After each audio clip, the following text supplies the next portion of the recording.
Good morning guys. இன்றைக்கி சமையல் என்னென்னு பார்க்கலாம். இது பாருங்கள், white rice, egg, boiled egg, புளிக்குழம்புல வந்து வீட்டு காய்கறி, மாங்காய் அதெல்லாம் போட்டு புளிக்குழம்பு வச்சுட்டோம். இது 5 நிமிஷத்தில் ரெடி ஆகிடுங்க. இது பாருங்கள், மண் சட்டியில் வந்து நான் வடித்த அந்த சாதம் வடித்த கஞ்சியை ஊற்றி வச்சுருக்கேன். இது வந்து மண் சட்டி யூஸ் பண்ணால் ரொம்ப நல்லது. நான் மண் சட்டி, சில்வர் பாத்திரம் இதுதான் யூஸ் பண்ணுவேன். பிளாஸ்டிக்கும் அலுமினியமும் யூஸ் பண்ண மாட்டேன். அலுமினியம்னே முதல்ல யூஸ் பண்ணக்கூடாது கைஸ். அலுமினியம் வந்து சில பேர் யூஸ் பண்ணுவாங்க, ரொம்ப நல்லதுன்னு கேட்டால் ரொம்ப நல்லதுன்னு சொல்கிறாங்க. என்ன புரிஞ்சு சொல்கிறாங்கன்னு தெரில. ஆனால் அது வந்து அந்த காலத்தில் வந்து ஜெயிலில் இருக்க கைதிங்களுக்கு தான் இது அலுமினியத்தில் சாப்பாடு போடுவாங்க.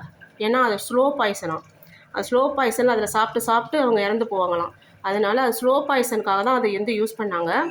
இப்போ யார் அதை யூஸ் பண்ணாதீங்கன்னு சொன்னால் அதை கேட்க மாட்டேங்கிறாங்க. ஓகே கைட்ஸ், நீங்கள் மண்பானையில் சமைங்க, ரொம்ப நல்லாயிருக்கும். இல்லைன்னா சில்வர் பாத்திரத்தில் சமைங்க கைட்ஸ். இந்த மாதிரி எல்லாமே இந்த பாருங்கள், இந்த மாதிரி மண் பாத்திரம், இந்த மாதிரி உப்புக்கு இந்த மாதிரி ஜாடி, எண்ணெயெல்லாம் பாட்டில், சில்வர் இதிலே வச்சுக்கோங்க கைட்ஸ். அதுதான் உடம்புக்கு நல்லது. இப்போ உள்ள காலத்துக்கு எதுவுமே நம்ம வந்து யூஸ் பண்ணக்கூடாது, அலுமினியம், பிளாஸ்டிக் இதெல்லாம். ஓகே கைட்ஸ், சப்ஸ்கிரைப் பண்ணுங்கள் கைட்ஸ். பாய்.